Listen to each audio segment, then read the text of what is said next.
tenho compartilhado com os irmãos de um incômodo e a respeito de uma das ênfases, eu creio que esteja entre as mais importantes, que é a ênfase de que nós somos chamados para um relacionamento com Cristo. No domingo retrasado, nós tratamos de, por exemplo, um dos textos que fala de maneira muito clara da videira, de que Ele é a videira e que nós devemos permanecer nele. E porque sem Ele nós não podemos fazer nada. Nada. A gente pode fazer muita coisa como expressão de religiosidade. E às vezes, exteriormente, ela é muito parecida com a realidade espiritual. E nenhum de nós que cremos no Evangelho está isento a fazer as coisas por mero ritualismo religioso. E é por isso que nós precisamos ser despertados a cada dia, de que nós somos chamados para um relacionamento com Deus, pessoal. Nós precisamos orar sobre isso, nós precisamos reconhecer isso, nós precisamos entender isso e clamar ao Senhor para que Ele esteja nos lembrando sempre disso. Eu tenho aconselhado alguns irmãos e casais, e normalmente nós tratamos das questões práticas. E às vezes eu erro me esquecendo desta verdade, que sem Cristo nós podemos falar de princípios da Escritura, nós podemos falar de ordenanças da palavra de Deus, mas que sem Cristo a nossa tentativa de obedecer, ela se torna um fardo, ela se torna pesada, religiosa, legalista. Quando nós mostramos o que a palavra de Deus diz que nós devemos ou não fazer, e ela faz isso, ela diz isso, mas nós tentamos fazer na nossa força, que a palavra chama de carne, na nossa capacidade humana, primeiro que aquilo vira religiosidade, é pesado e não agrada a Deus. É por isso que nós precisamos estar sendo lembrados. Eu tenho orado ao Senhor, isso tenho compartilhado com os irmãos, de que nós precisamos ser lembrados das verdades, como nós vimos, de que nós devemos permanecer em Cristo e Ele vai permanecer em nós, que nós não vamos dar frutos sem Ele.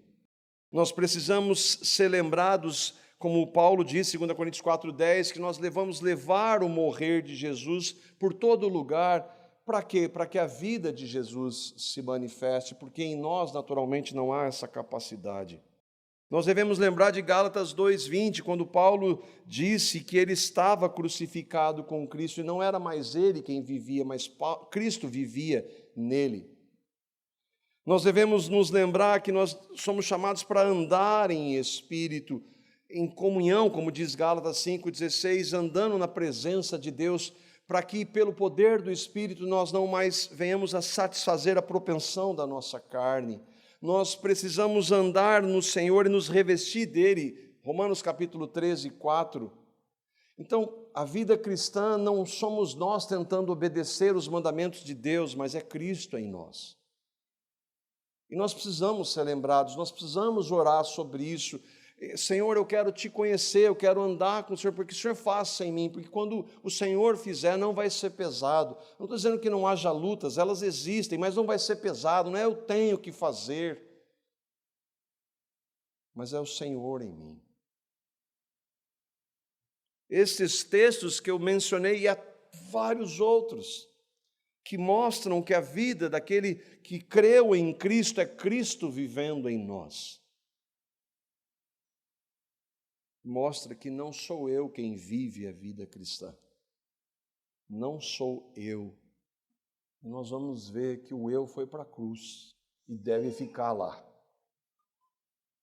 Ele deve ficar lá, esse é o lugar do eu. Para que não sobre nada de nós, mas que Cristo se manifeste. E isso que nós vamos ver no texto de hoje, e que eu coloquei aqui em duas perguntas. Primeiro, você crê que Cristo morreu por você? E isso nós ouvimos, e é verdade. Cristo morreu por mim, para minha salvação e justificação. Mas tão verdade quanto é que eu morri com Cristo. É que Ele me fez morrer. E alguns irmãos trataram disso na história e tratam disso hoje. O irmão Calvino, ele disse: nós somos por natureza infrutíferos e secos. Ele está falando de cristãos. Nós cristãos somos por natureza infrutíferos e secos, exceto se estamos enxertados em Cristo e extraímos dele um novo poder, o qual não procede de nós mesmos. O que ele está falando? É Cristo em nós, é andarmos com Ele, é permanecermos nele.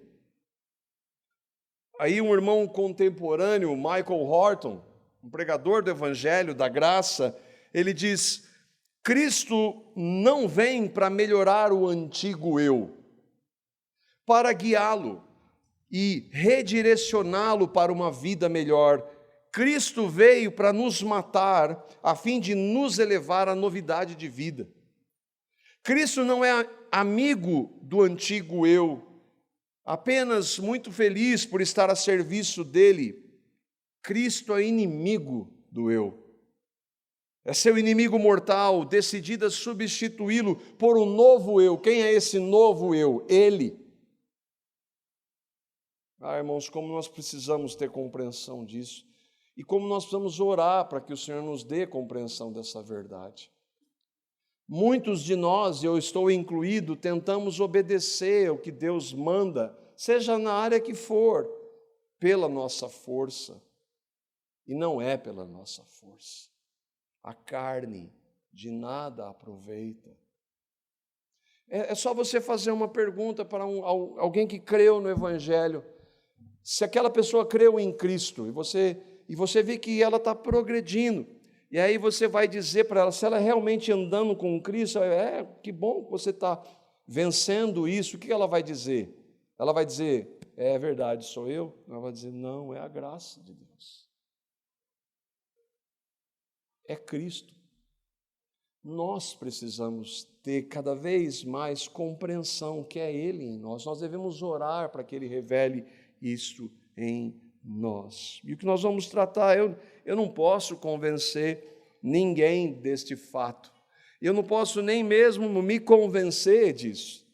Isso vem pela ação do Espírito. Agora, como o Espírito age? Pela pregação pela pregação da palavra que Ele inspirou. E é o texto que nós vamos ler que fala desta verdade que é Cristo. Central, irmãos. No Novo Testamento, nas cartas, é central essa verdade da união com Cristo. E o texto que nós vamos ver é Romanos capítulo 6, os versos 1 a 14. Nós vamos ler o texto e depois, como de praxe, vamos tentar caminhar verso a verso para poder compreender, que o Espírito Santo incomode você, que nos incomode a buscá-lo, para que clamemos ao Senhor que Ele manifeste a vida dEle em nós. Romanos 6, de 1 a 14, diz assim: Que diremos, pois? Permaneceremos no pecado para que seja a graça mais abundante? De modo nenhum. Como viveremos ainda no pecado, nós os que para ele morremos? Ou porventura ignorais que todos nós que fomos batizados em Cristo Jesus, fomos batizados na sua morte? Fomos, pois, sepultados com ele na morte pelo batismo, para que como Cristo foi ressuscitado dentre os mortos pela glória do Pai, assim também nós andemos em novidade de vida. Porque se fomos unidos com ele na semelhança da sua morte, certamente o seremos também na semelhança da sua ressurreição. Sabendo isso, que foi crucificado com ele o nosso velho homem, para que o corpo do pecado seja destruído e não sirvamos o pecado como escravos. Vocês entenderam porque a gente cantou há pouco essa verdade? Porque quem morreu está justificado do pecado. Ora, se já morremos com Cristo, cremos que também com ele viveremos, sabedores de que, havendo Cristo ressuscitado dentre os mortos, já não morre, a morte já não tem domínio sobre ele.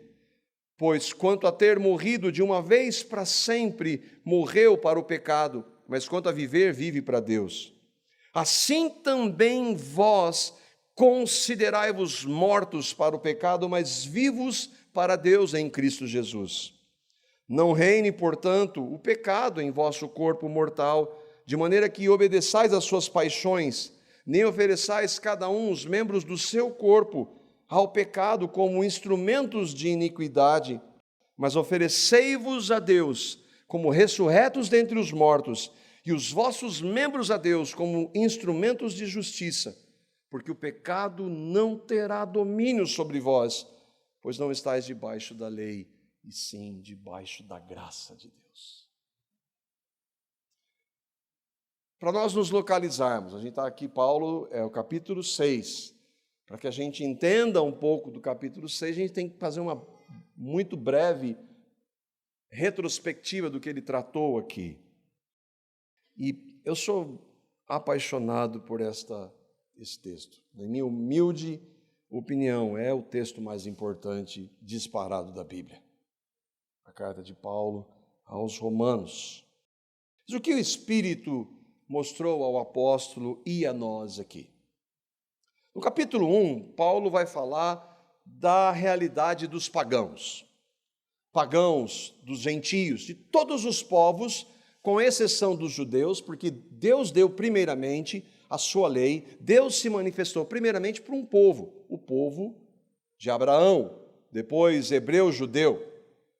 Não porque eles fossem especiais, porque não há nenhum povo especial, não há nada de especial no povo judeu, mas porque Deus, em soberania, decidiu escolher aquele povinho lá. Povinho, literalmente, porque era um grupo muito pequeno. Mas no capítulo 1, Paulo fala para todos os outros. E o que ele diz de todos os outros? Todos os outros que adoram falsos deuses, os pagãos, os gentios, eles estão debaixo do pecado e vivem na prática do pecado. E aí, então, no capítulo 2, ele vai falar, então, para o povo que Deus escolheu para mandar a sua lei, os judeus. E o que ele diz? Vocês têm a lei, e Paulo era um judeu. Ele era um defensor da lei, ele era um fariseu, era um conhecedor da lei. Ele está falando para eles, mas como eles sendo um, antes também. Vocês têm a lei, vocês se gabam da lei, vocês condenam os pagãos, mas vocês têm a lei e não a obedecem. Então, qual a diferença há entre aqueles que não têm a lei e vivem na prática do pecado e vocês que têm a lei e não obedecem da mesma forma? Nenhuma. Aí, então, no capítulo 3, o que ele vai falar? Ele vai, então, dizer que todos pecaram e destituídos da glória de Deus estão, tanto os pagãos que nunca tiveram nenhum contato com Deus, o Deus bíblico, e vocês, judeus, que também tiveram, todo mundo está debaixo do pecado. E aí, então, ele vai mostrar o quê? Por isso que é importante, quando a gente fala da graça de Deus, você precisa mostrar primeiro para as pessoas quão pecadoras elas são. Siga o exemplo de Paulo na carta aos Romanos. Mostra que todos são pecadores, seja religioso, evangélico, católico, sei lá o que for, seja aquele que vive na prática do pecado. Todos são pecadores e nesse estado estão separados de Deus. Mas Deus mandou Cristo, e aí então ele vai falar da graça, que a salvação é pela graça de Deus, mediante a fé. No capítulo 4, ele vai lembrar, por exemplo, para os judeus, o Abraão que vocês tanto defendem, lembra os fariseus quando estavam diante de Jesus, e eles falaram, nós somos filhos de Abraão. Não, mas o Abraão que vocês defendem nunca foi salvo por lei, porque o Abraão, vocês sabem, era um pecador. Mas ele foi salvo pela graça também, o patriarca dos judeus, do povo hebreu, foi salvo pela graça. No capítulo 5, ele vai dizer: Deus então prova o seu amor por nós os que cremos, seja judeus, seja gentios, pelo fato de que Cristo morreu, e aqui, por nós, quando nós ainda éramos pecadores. Falei de 5 capítulos que leva tempo para a gente meditar em alguns minutos. Para que então nós possamos entrar aqui no capítulo 6, e lembra, Paulo vai trazer mais uma dessas verdades fundamentais, de que não somente Cristo morreu por nós, como ele diz no capítulo 5, verso 8, mas que nós que cremos nessa morte de Cristo por nós, morremos com ele. E é importante, irmãos, que nós nos atentemos à ênfase dele. Paulo vai dizer: não ignorem, saibam, se considerem mortos, porque Deus em Cristo fez isso por nós. Dito isso, versos 1 e 2 do capítulo 6. Antes de qualquer coisa, eu até quis destacar um pouquinho aqui, Paulo ele começa, destaquei só um pouquinho, Paulo começa aqui fazendo uma oposição àqueles que estavam distorcendo a graça de Deus. Aqueles que distorcem a graça de Deus, com o pretexto de viver na prática do pecado, eles são chamados de libertinos. Isso não tem nada a ver com a graça de Deus, porque a graça de Deus transforma vidas. E então, Paulo ele vai dizer, depois de ter anunciado isso, depois de ter dito que é pela graça, ele vai dizer, o que nós vamos dizer? Vamos então permanecer no pecado para que seja a graça mais abundante? E ele fala, de jeito nenhum, Deus me livre. Quem está pensando isso não compreende e não creu na graça, porque, entenda, quem creu na graça, creu pela ação do Espírito Santo de Deus. Se creu pela ação do Espírito, que é santo, o Espírito Santo jamais vai permitir que nós que tenhamos crido no Evangelho, digamos, o que tem pecar? Ele está combatendo essa proposta que ela está muito presente hoje, no meio evangélico, mas muito presente hoje. Só que a gente, às vezes, o discurso, ele é camuflado. Fala-se da graça, fala-se do amor de Deus, para então chegar ao alvo, que eu quero viver no pecado, então eu vou falar da graça. Nunca fala de arrependimento. Mas lembra como Paulo tratou nos 2 primeiros capítulos, confrontando os pecadores, para que pelo Espírito Santo eles se arrependessem, recebendo a graça de Deus. Ele disse, justificados gratuitamente por sua graça. E aí aqueles que vão dizer, vendo, é graça. E outra, gratuitamente pela graça, quer dizer, eu nunca fiz nada para ser salvo, então eu não preciso fazer nada agora, porque é pela graça. E Paulo deixa claro, de jeito nenhum. Um cristão não pensa dessa forma. Eu estava lendo, quero citar depois, mais uma vez, além dessa, o irmão John Murray diz, bem claro, se um homem estiver vivendo no pecado, ele não é crente. É simples assim. Alguém que diz que creu no Evangelho, creu na graça e vive na prática do pecado sem arrependimento, essa pessoa não creu no Evangelho, coisa nenhuma, ela é uma mentirosa.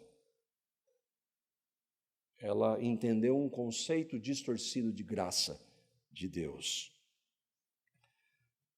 Versículo 2, Paulo então vai dizer, e aqui ele começa a tratar dessa realidade que os cristãos morreram para o pecado. Nós não podemos viver na prática do pecado, por quê? Porque nós morremos para ele. Nós não temos mais nada a ver com ele. Paulo vai dizer que nós morremos para o mundo, eu morri para o mundo e o mundo para nós. Ele não tem valor. Ele não está dizendo que eu não cometa pecados, mas ele está dizendo que eu não quero mais viver assim, eu não tenho mais prazer nisso, nada disso me alegra, esse mundo não tem nada que me satisfaça, que me atraia, porque agora Cristo é a minha vida, eu não tenho mais nada a ver com essa desgraça que está aqui hoje. O lixo que esse mundo é. Então eu morri para isso. Eu morri em Cristo para isso. O que é isso na prática? E aqui o irmão John Gill vai nos ajudar a compreender um pouco. Ele diz: as pessoas justificadas estão mortas para o pecado. Justificado é aquele que creu em Cristo, na justiça de Cristo para a salvação.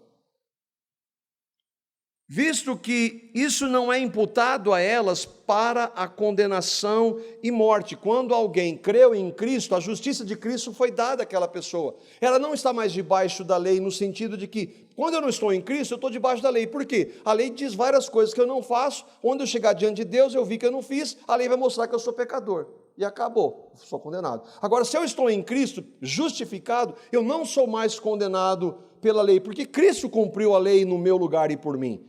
Então, Deus me vê a partir de Cristo agora. É isso que ele está dizendo. O pecado não pode feri-las ou exercer o seu poder condenatório, que exerce sobre todo aquele que não crê em Cristo. Quando uma pessoa não crê em Cristo, ela está à sua própria sorte. Deus vai pegar a lei que ele deu, vai dizer: você errou aqui, você não recebeu meu filho, você está condenado, porque eu exijo perfeição. Mas aí então, o irmão John Gill, ele vai dizer assim: as pessoas santificadas, o justificado ele é santificado, elas estão mortas para o pecado. O pecado não é assunto delas, que é o que Paulo está dizendo. Não é o seu curso de vida, já não é um prazer para elas. É repugnante, é abominável, é visto não como um amigo, mas como um inimigo. Não reina, não tem domínio sobre elas, é subjugado nelas e o seu poder enfraquecido. Uma pessoa que creu em Cristo, ela detesta o pecado. Ainda que ela cometa pecados, ela detesta aquilo. É isso que é morrer para o pecado, e que Paulo diz: nós não vamos viver na prática do pecado, porque a gente morreu para ele, lá em Cristo na cruz. Morreu. E aí o apóstolo Paulo vai mostrar então, no versículo 3, e aí é o primeiro chamado à nossa atenção. Ele diz: vocês ignoram que todos nós que fomos batizados em Cristo Jesus, fomos batizados na sua morte. Vocês não sabem que quando Cristo morreu por nós, Ele não somente morreu por nós, mas nós fomos batizados, e aí nós como batistas, ainda que não tenha nome de batista, nós sabemos o que é batismo: inclusão, imersão. Por isso que a gente vai mergulhar os irmãos lá. Porque nós cremos que essa é a forma que mais retrata o quê? A realidade da inclusão em Cristo. O batismo, a palavra batismo, ela significa, na maior parte dos textos na Escritura e no contexto do Novo Testamento, é de inclusão, e é isso que Paulo está dizendo. Você não sabe, você que creu em Jesus, que o recebeu, que você foi incluído, foi batizado no corpo dele. Não está falando de batismo na água. O batismo na água é resultado, uma demonstração de que eu creio na minha morte, no meu batismo com Cristo. Os cristãos foram incluídos na morte com Cristo. É isso que ele está dizendo. Ele está dizendo: você precisa saber disso. Não ignore isso. Mas eu penso tão pouco nisso. Pois é por isso que nós vamos orar por isso. Senhor, a Tua palavra diz isso. Lembra-me, trata comigo por meio dela. Traz essa verdade, porque nós vamos ver, irmãos, mas por que desse ensino? Porque a vida de santidade depende totalmente disso. A nossa vida de santidade depende da manifestação de Cristo em nós. Por isso que o Marco, tem que estar morto. Quanto mais vivo eu estou, mais de mim. E mais de mim significa o quê? Daquilo que eu era antes de crer em Cristo. Agora, quanto mais morto, crendo nessa realidade, mais a vida de Cristo se manifesta. Não ignore essa verdade, Paulo está dizendo. Não ignore esse fato de que você foi incluído na morte no corpo de Cristo. Aí eu vou dizer: sim, Paulo, eu li isso e está na palavra, então eu creio. Mas qual a razão, Paulo, de eu ter morrido com Cristo? Como é que isso se dá? Versículos 4 e 5. Fomos, pois, sepultados com ele na morte pelo batismo. Lembra, não é o batismo nas águas aqui. É o batismo aqui, no corpo de Cristo, da inclusão em Cristo. Por que essa realidade precisa estar presente, eu crer nessa realidade? Para que, como Cristo foi ressuscitado dentre os mortos pela glória do Pai, foi ou não foi? É um dos pilares. Jesus não ressuscitou, ele não era uma força, ele não era um espírito, ele era um homem que morre literalmente e ressuscita dos mortos literalmente. Sim ou não? Então Paulo está dizendo, da mesma forma que Jesus, que nós cremos, morreu e ressuscitou fisicamente, assim também nós agora andemos uma vida nova. Vida nova é vida santa, separada do pecado. É uma nova realidade, nova criatura. Versículo 5, porque se fomos unidos, se realmente eu creio no que Cristo fez, se fomos unidos com Ele na semelhança da sua morte, então o que vai acontecer? Certamente o seremos na semelhança da sua ressurreição. Então Paulo está, de maneira maravilhosa, Paulo está comparando a realidade da morte e ressurreição física de Cristo com a nossa morte e ressurreição espiritual em Cristo. E tão certo como Cristo vive hoje, está à destra de Deus, ressurreto com um corpo físico, essa realidade deve ser manifesta nas nossas vidas. Ele diz aqui, mas ele está falando da semelhança da sua ressurreição. É quando Jesus ressuscitar, um dia, quando ele voltar, aqueles que morreram vão ressuscitar. Sim, é verdade que isso, mas o contexto, ele está falando muito mais de que uma vida somente lá no céu, mas uma vida agora, uma vida nova agora, uma vida no poder do Espírito, no poder de Cristo, que as pessoas podem ver que Cristo... Eu não sou um religioso, mais um religioso como qualquer outra das milhares de religiões. Não, Cristo é a minha vida. Não é uma religião, é Cristo. E ele está comparando, e aí por isso da figura do batismo, da mesma forma que eu sou então mergulhado na água no batismo, e aquilo lá representa a minha morte com Cristo, quando eu sou retirado, aquilo lá representa o quê? Uma nova vida. Representa, entenda? O batismo na água não tem nada de espiritual naquilo. Se tivesse, imagina o rio que você vai ser batizado, os irmãos que vão ser batizados lá no lago, lá um monte de pecado seu que ia ficar lá, ia poluir tudo. Né? De um só já poluía tudo, imagina de 26, é misericórdia. Então aquilo ali está apontando, é um ato que aponta para uma realidade, assim como a ceia, os sacramentos que nós cremos. O fato é que Paulo está dizendo que, assim como eu morri com Cristo, e quando Cristo morreu naquela cruz, ele ressuscitou 3 dias depois, é possível, por meio dele em nós, viver uma vida transformada, uma vida de vitória sobre o pecado, seja ele qual for. Novidade de vida é o que ele diz. O que é essa expressão, novidade de vida? O irmão John Gill, de novo, ele diz, novidade de vida, pois desde que uma pessoa que creu em Cristo, ela então se torna uma nova criatura. Ela tem um novo coração. Lembra, nós tínhamos um coração de pedra, agora temos um coração de carne. Ela tem um novo espírito, nós estávamos mortos espiritualmente, agora o Espírito Santo habita em nós. Tudo isso dado pela graça, novos princípios de luz, vida, graça, santidade, é uma nova realidade, mudança de mente. E quanto mais dessa verdade ela se manifesta, e mais nós conhecemos estas verdades, mais isso vai ser manifesto na nossa vida, novidade de vida. É isso que Paulo está dizendo. Nós seremos semelhantes a Ele como na sua ressurreição. Um dia receberemos corpos glorificados. Mas não é somente isso que Paulo está dizendo, mas uma vida santa aqui agora, na minha casa, com a minha esposa, com os meus filhos, com os meus irmãos, jogando futebol, no trânsito, no trabalho, seja onde for. Não ignore isso, Paulo diz.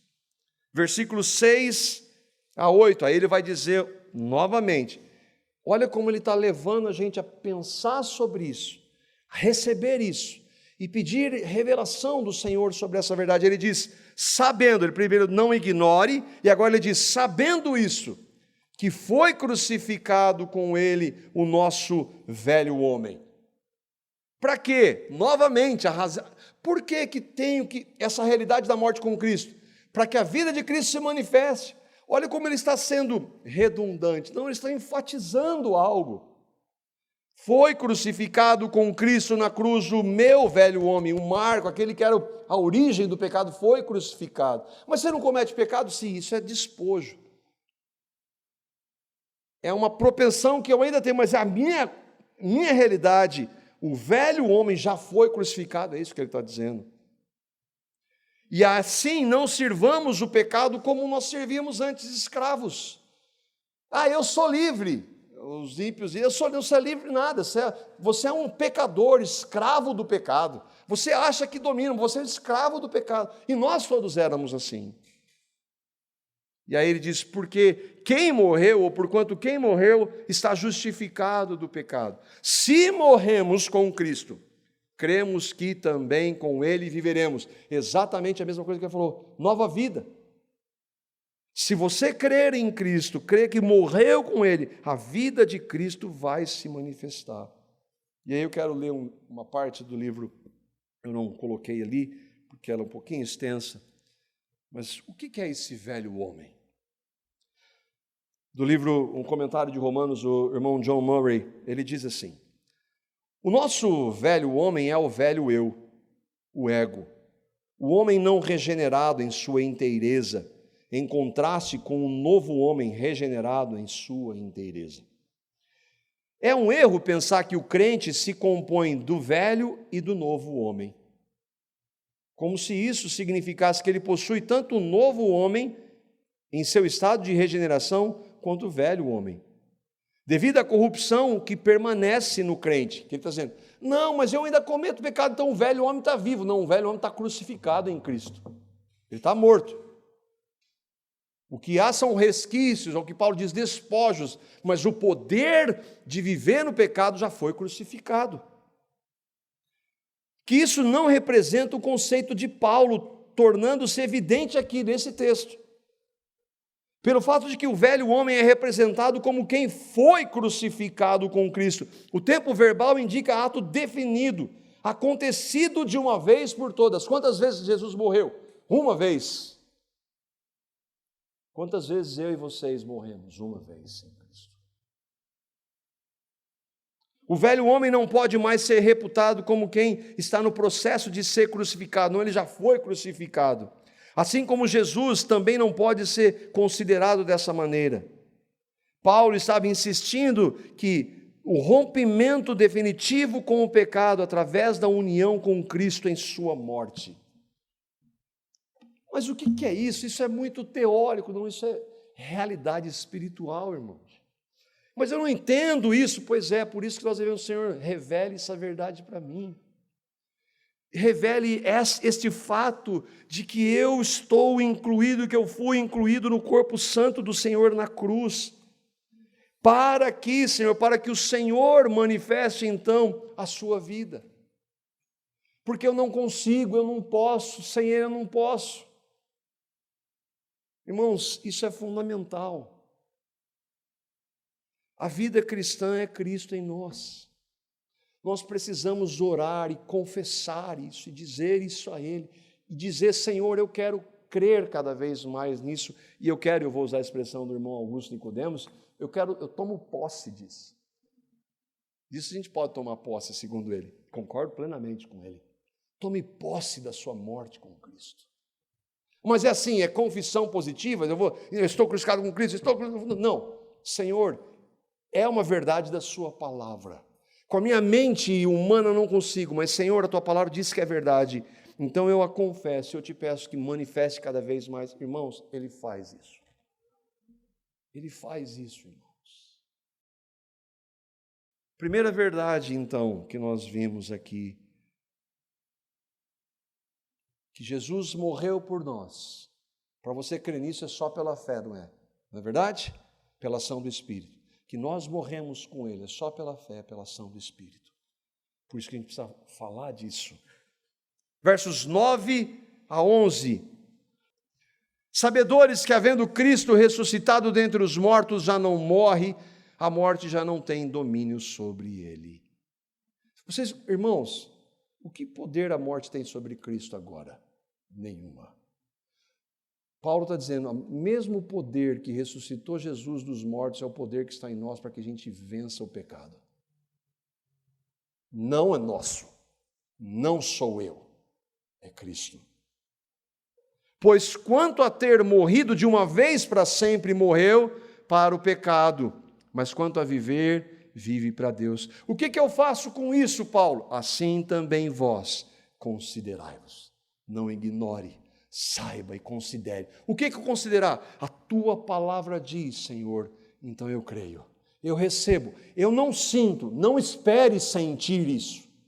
Sentir é algo que faz parte da nossa natureza humana. Eu creio, e eu confesso, e eu te peço, Senhor, que manifeste cada vez mais essa realidade de que eu estou crucificado com Cristo, que eu morri para o pecado e agora eu vivo para o Senhor. Agora é o Senhor, é Cristo em mim. O apóstolo diz aos cristãos, vocês sabem que Cristo morreu e ressuscitou, não? Você sabe, física e historicamente. Da mesma forma, vocês que creram nesse evangelho devem crer nessa verdade. Quanto mais, irmãos, nós entendermos e crermos nisso, mais a vida de Cristo vai se manifestar em nós. Esse é o centro da nossa união com Cristo. Cristo vivendo em nós. Cristo vivendo em nós. É isso que é considerar. É dizer, Senhor, a tua palavra diz que Cristo morreu por mim e eu criei. Eu creio nisso. Eu creio que Cristo morreu por mim. Mas a mesma palavra está dizendo que eu morri com Ele. Eu creio nisso, porque a tua palavra diz. Senhor, então agora manifesta esta realidade no meu viver, na minha vida, onde eu estiver. Irmãos, quanto mais dessa realidade se manifestar, nós casais, nós vamos ter menos dificuldades. Sabe qual que é a maior dificuldade do meu casamento? Eu. A maior dificuldade do meu casamento sou eu. Agora, se o eu está lá na cruz, mas aí tem ela. Não, mas se o eu está na cruz, isso se aplica a qualquer realidade. Uma vez o pastor Guilherme estava comentando das filhas, e uma delas dizia assim, papai, olha só sua filha, olha, falando da irmã, olha essa sua filha que vive me irritando. Aí ela falou assim, é ela que irrita você ou você que se irrita com ela? Vai lá e dá um bicudo no morto. O morto vai ficar bravo. O que o morto faz? O que alguém que morreu faz? Ofende o morto. É, seu morto. Está aí, morto, né? O que o morto faz? Essa é a realidade, irmãos. Levar o morrer de Jesus é isso. Quando Jesus vai para a cruz, como ele vai? Reivindicando os seus direitos? Não, ele vai como uma ovelha muda. Ele exigia os seus direitos, o único homem na história que tinha direitos, e ele não fez isso. Isso é estar crucificado com Cristo. É eu parar de falar dos erros das pessoas que estão à minha volta, a começar pela minha casa, e justificar os meus pecados com os erros da minha esposa, dos meus filhos. Parar de olhar para isso e olhar para Cristo. Aí, irmãos, aí nós vamos aceitar. Nós vamos conviver com as limitações dos outros. E olha, algumas que a gente tem. Algumas só.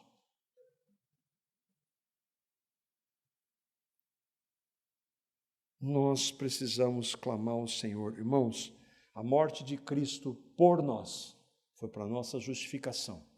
Nossa morte com Cristo é para a nossa santificação. É Cristo em nós.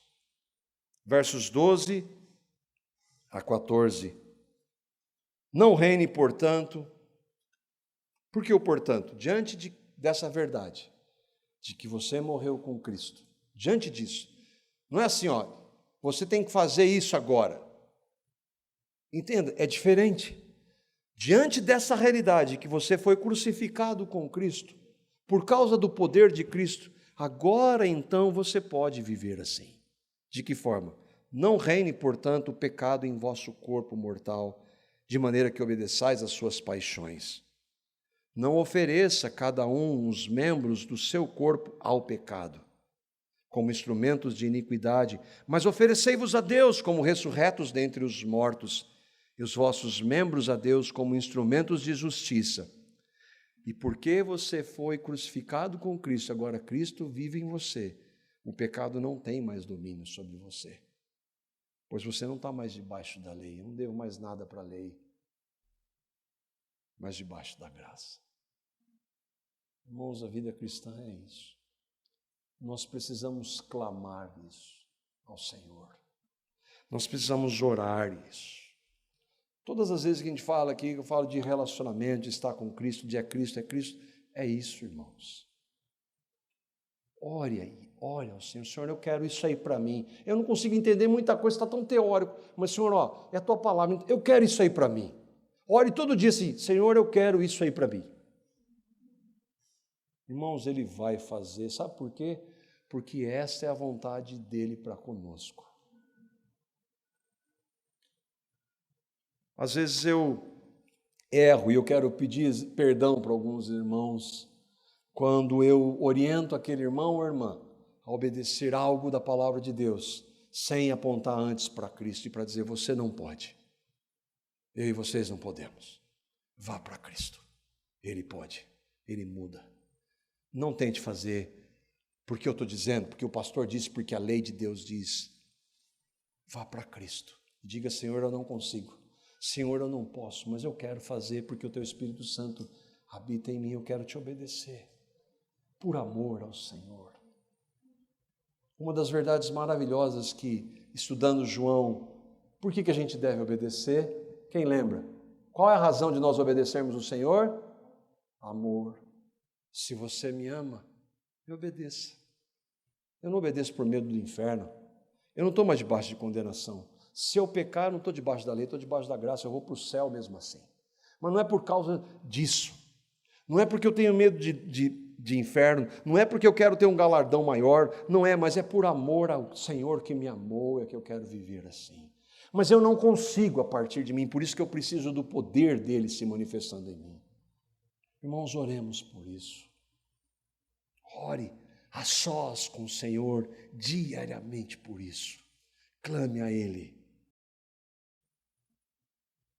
E eu quero terminar com uma citação do irmão John Fesco, que ele é um professor, um seminário nos Estados Unidos. Ele diz assim, em nossa união com Cristo, recebemos não apenas o benefício da justificação, o dia que nós somos aceitos diante de Deus pelos méritos de Cristo, mas também temos o benefício da santificação. Muitas pessoas pensam que sua santificação, sua transformação espiritual e conformação à imagem santa de Cristo é simplesmente uma questão de tentar com mais vontade. Vestir toda a sua armadura moral, de decidir ser mais santo. A partir de segunda-feira, eu não vou fazer mais isso ou aquilo. Agora é a resiliência, agora sou eu. Não, eu não sou nada. Contudo, uma coisa que deveria estar clara é que Jesus claramente nos diz que a única maneira de produzirmos fruto é se estamos nele. Por isso, irmãos, que nós temos a cada domingo dizendo, ande com ele. Mas como isso? Meios da graça. Alguns irmãos usam a expressão disciplinas espirituais. Eu já não gosto de disciplina, eu prefiro meios da graça.